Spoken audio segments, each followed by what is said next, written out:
Hello everyone, welcome to Priyanka net classes. मेरा नाम है प्रियंका नाथानी एंड मैंने रिसेंटली ही 2020 में अपना नेट एंड जीआरएफ क्रैक किया हुआ है कॉमर्स सब्जेक्ट से अपने पहले ही अटेम्प्ट में 99.55 परसेंटाइल के साथ। सो बेसिकली हम लोगों ने पेपर 1 का लॉजिकल रीजनिंग का यूनिट स्टार्ट किया हुआ था। मैं ऑलरेडी आपको लॉजिकल रीजनिंग के 2 लेक्चर्स दे चुकी हूँ।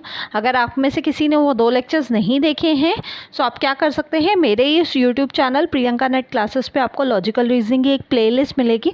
आप वहाँ से जाके फर्स्ट 2 लेक्चर्स को कवर कर सकते हैं, क्योंकि सेकेंड लेक्चर में मैंने आपको सिखाया है इंडक्टिव वर्सेस डिडक्टिव रीजनिंग क्या होता है।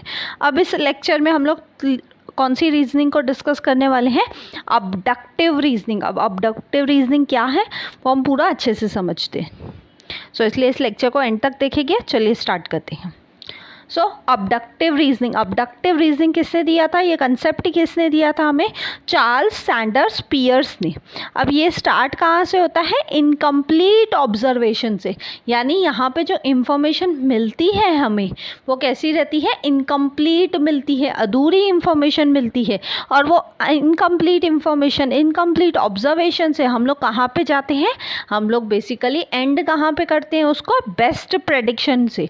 इसका मैं आपको एग्जाम्पल दे सकती हूँ कि जैसे सपोज आपको फीवर निकला है, तो आपके इनकम्प्लीट ऑब्जर्वेशन से सिर्फ आपकी बॉडी गर्म है, इसके बेस पे आप सोच रहे हैं कि हाँ आपको फीवर निकला है, तो कहीं ना कहीं जो आप डॉक्टर को जाके बताएंगे कि हाँ मुझे फीवर निकला है, तो वो आपके इनकम्प्लीट इंफॉर्मेशन के बेस पे डॉक्टर आपको क्या करेगा? कोई ना कोई दवाई लिख के देने वाला है। तो वो दवाई जो वो आपको लिख के देने वाला है वो बेसिकली क्या रहता है? अबडक्टिव रीजनिंग रहता है। क्यों? क्योंकि वो डॉक्टर ने सिर्फ प्रेडिक्शन की है। वो प्रेडिक्शन कैसे की है उसने?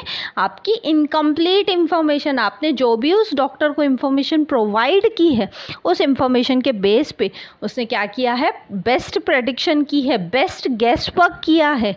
बेसिकली उसने गेस वर्क किया है जिसके थ्रू वो आपको ठीक करना चाहता है।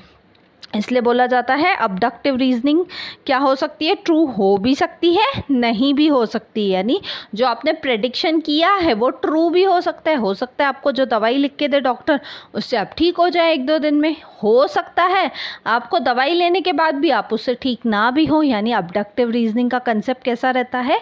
Same as inductive reasoning. क्यों? क्योंकि अबडक्टिव रीजनिंग एक टाइप का इंडक्टिव रीजनिंग ही है।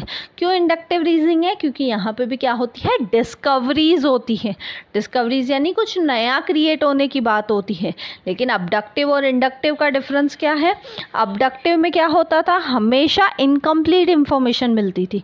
लेकिन इंडक्टिव में क्या होता था? स्पेसिफिक इंफॉर्मेशन मिलती थी। अगर आपको डिटेल में समझना है इंडक्टिव क्या होता है, इंडक्टिव रीजनिंग क्या होता है, तो आप सेकेंड लेक्चर को देखिए। आपको क्लियरली मैंने डिटेल में हर एक पॉइंट को वहाँ पे समझाया है।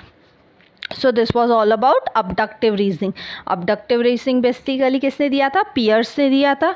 स्टार्ट किससे होता है? इनकम्प्लीट इंफॉर्मेशन से।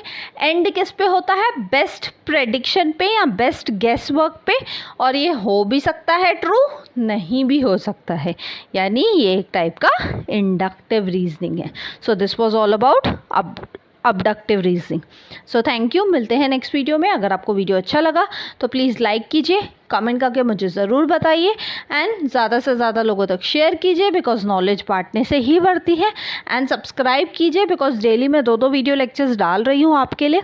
सो आपको वो दोनों लेक्चर्स का बेनिफिट तभी मिलेगा जब आप उसको सब्सक्राइब करेंगे। मिलते हैं नेक्स्ट वीडियो में। Till then bye bye.